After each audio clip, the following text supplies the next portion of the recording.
G'day there guys, it's your main man Markee, back at it again with another episode of r/EntitledParents. Now if you love today's video, I want you to sit back, relax, chuck a prawn on the barbie, and enjoy the content.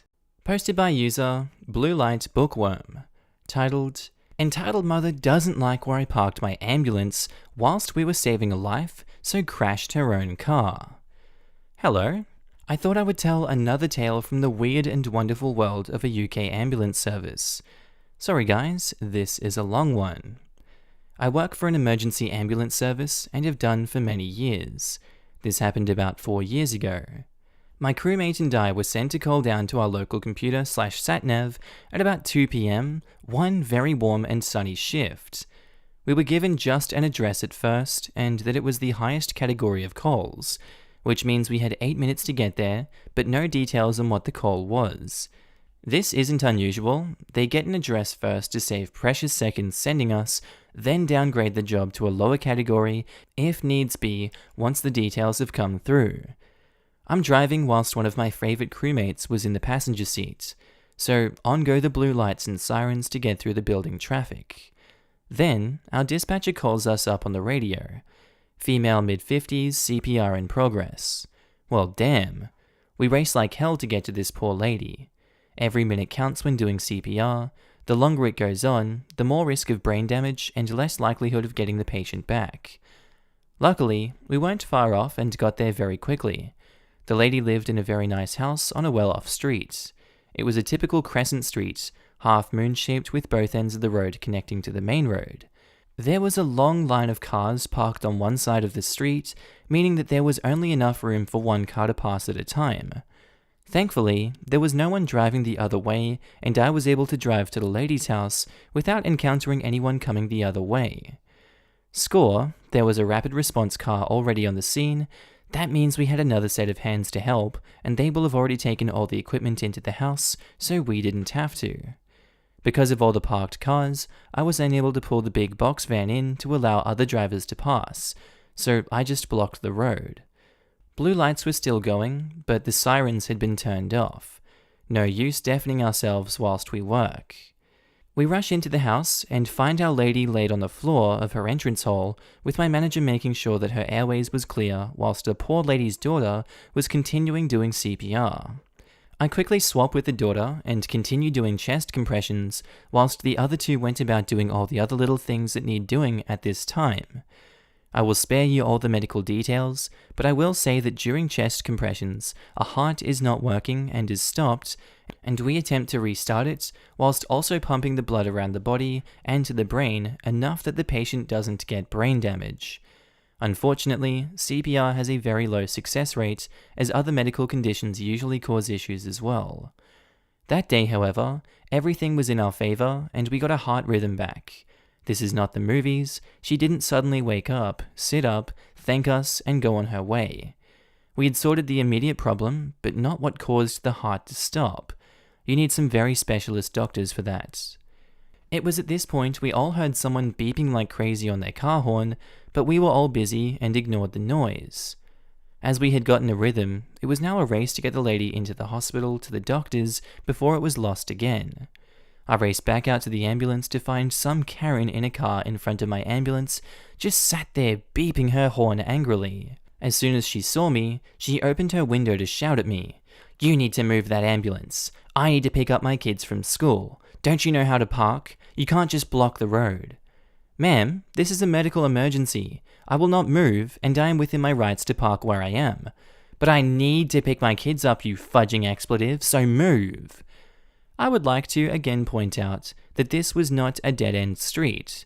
She could have easily reversed or turned around in someone else's drive and gone out the other side, but no, she decided to sit and shout at an ambulance instead. I ignore her, open the back of the ambulance and get the stretcher out, and to the house, all the while Karen is shouting and swearing at me. Karen, I deal with drunks and druggies at the weekend. You haven't even managed 1/3 of the bad language I get from them. I'm not moving for you. My manager had heard the shouting, but was busy, so didn't do much more than look up at me.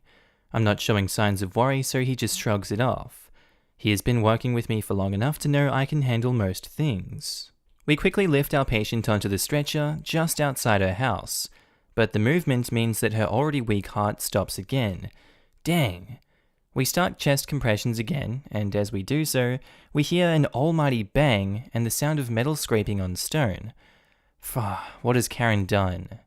As I'm stood nearest the road in the front garden, I am the only one who can now see what's happened.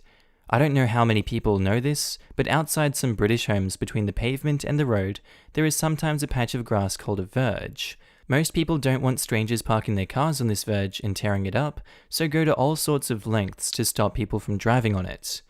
Around here, it is quite common to have large bits of concrete around the size and shape of half a yoga ball placed on the edges of the verge and painted white so that they are clearly visible.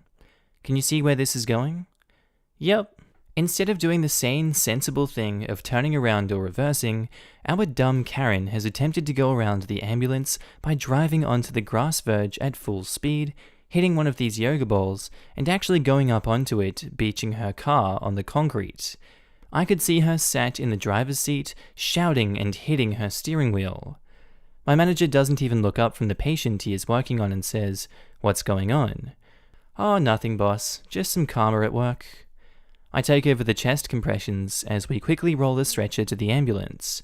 I see the moment Karen sees us. She was red-faced until she turned her head towards us to see 3 ambulance workers doing CPR on Our Lady. I have never seen someone go so white so quickly. She shrinks down into her chair and tries to disappear as I just smirk at her. At this point, both my crewmate and manager have seen the beached car. To be fair, it was hard to miss.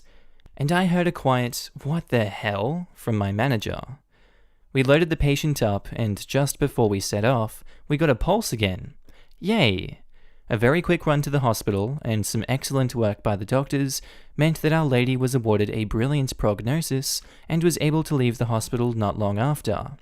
Sorry, can't remember how long she was in for. Dunno what happened to Karen, maybe she's still there, stuck for all eternity.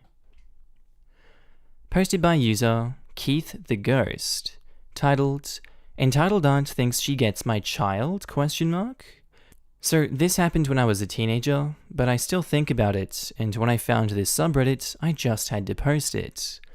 So when I was 17, I got pregnant, and the father didn't want anything to do with it, which was fine, as we weren't even dating.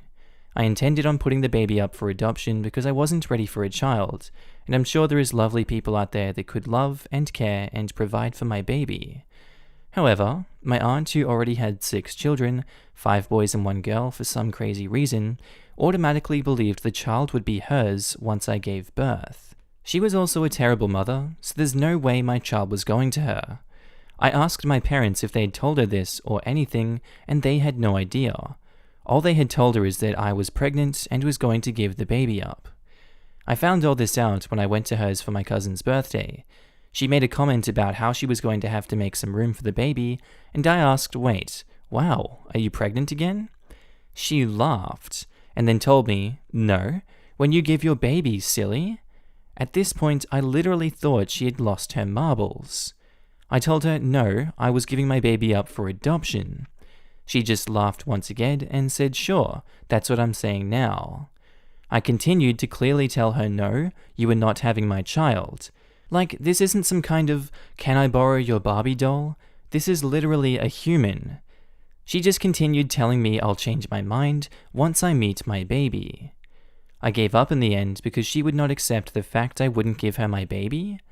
When I went into labor, my mum told my grandpa, who told my aunts, and she turned up at the hospital waiting for me to give her my baby.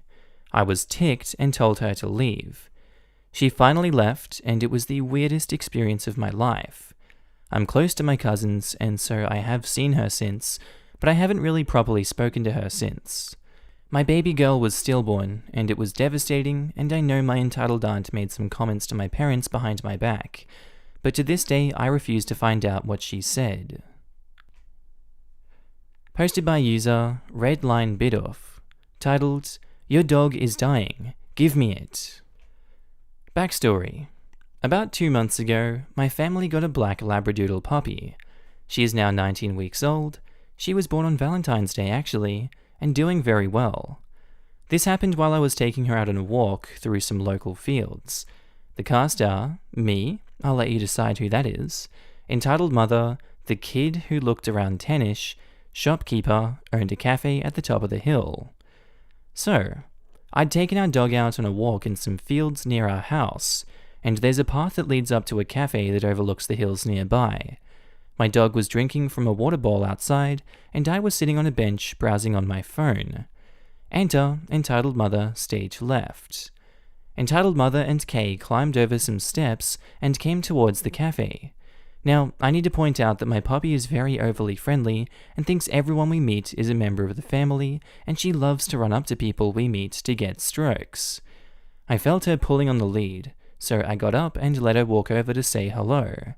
Kay's like, "Aw, he's so cute, can I stroke it?" She's a girl, and yeah, she loves meeting new people.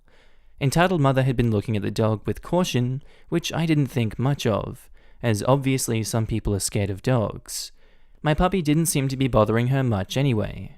She says, "Are you sure it's safe to be walking her in this weather? It's been the hottest it's been all year in the UK this week." Yeah, she's fine with warm weather, she loves it. But what if she gets heat stroke or gets ill? I don't think you should be walking her in this weather. As I said, she's fine walking in this weather because her coat is designed to keep her cool. Labradoodles can have either normal or double-coated fur.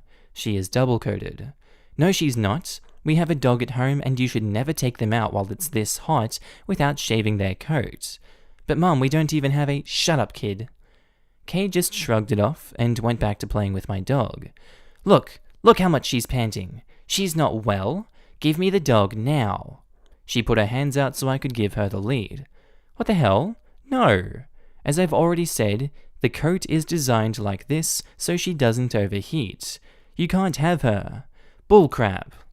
Entitled mother then tried grabbing the lead out of my hand. This was made even more hilarious by the fact that Kay and my puppy were pretty much oblivious to this all and were still playing. It was at this point that S came out as he'd heard the commotion and says, "What's going on here? Thank God. This boy stole our dog and is trying to kill it." That's not true. I was letting her drink and this lady is trying to take her away because she says I'm going to give her heat stroke. It's very important to mention that we go on this route regularly and we've talked to S a lot before. He looked at my dog and realized it was me. "Oh, hey OP. Miss, I know this boy, and if you don't leave him and his dog alone, I will be calling the police. But no buts. Now go." Entitled mother realized she'd been defeated and pulled on her son's arm to go. As they walked off, her son looked back at me, pointed at his mum and did the crazy hand movement with his hands. TLDR, woman who doesn't own a dog herself thinks she knows better than the owner, tries to steal a dog because it's apparently dying, and gets instant karma when she messes with the shopkeeper. Posted by user The Squishy Stapler, titled, "A Brief Encounter with a Karen at the IKEA Restaurant." So today, my husband took me shopping at IKEA for some random items we needed, but were unable to get due to previous public gatherings restrictions. We decided to make a day out of it and grab lunch at the IKEA restaurant while we were at it. Now, for clarification, due to COVID-19, there's certain rules and procedures to be followed at IKEA, meaning that now you stand in queue, first to get your table number, then move forward to order and go take your designated seat, and one of the server wheels your food to you. All fine and dandy. We stand in line to get our table number, though the queue is kind of long and we're considering scrapping the idea and just go eat somewhere else. Right next to the window is a giant menu with items offered in the IKEA restaurant, the usual meatballs, salmon, salads, and the like. In front of us stands a Karen, with a kid in a stroller which looked to be around 4 years old. Karen stares at the menu and looks over at the restaurant employee, handing out table numbers, and says, "Do you have any chimkin nuggets?"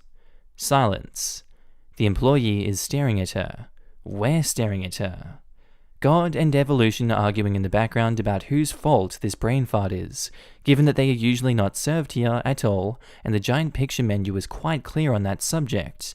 Not to mention that McNuggets are a kind of a different restaurant chain's gig. No, we don't. I'm sorry.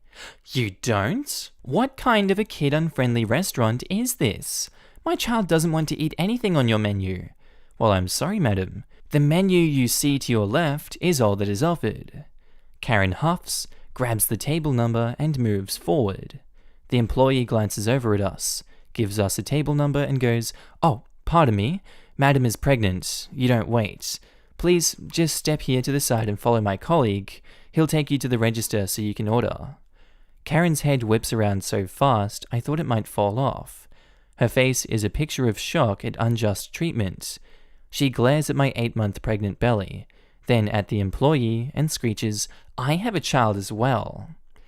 The employee, now with another one on tow, stares at her blankly and goes, "Yes, but madam here is pregnant." I can sense him struggling not to say, "Well, you pushed yours out a while ago, didn't you?" As we leave with the other server, I can still hear her in the background, arguing that she has a child and should be given the same treatment as a pregnant woman, while the IKEA employee is still patiently trying to explain to her that it's company policy that disabled people and pregnant women have the right to cut queue, and unless she or her son is disabled or she herself is pregnant, she can't cut in. 20 minutes later, we're done with our food and we stand up to leave. I spot Karen still in queue, third in line from the register, glaring at us. I resist the urge to wave and just pat my belly happily, then waddle away with my husband. I have no doubts that IKEA is getting a bad review on Yelp or something, due to not serving McNuggets and not letting her entitled self cut in line, even though she played the child card fairly early on. Posted by user Allied Funk, titled, "Entitled Mother Tries to Make My Friend and I Leave the Seats That We Paid For." This took place in a mall movie theater a few years back. Here's the cast.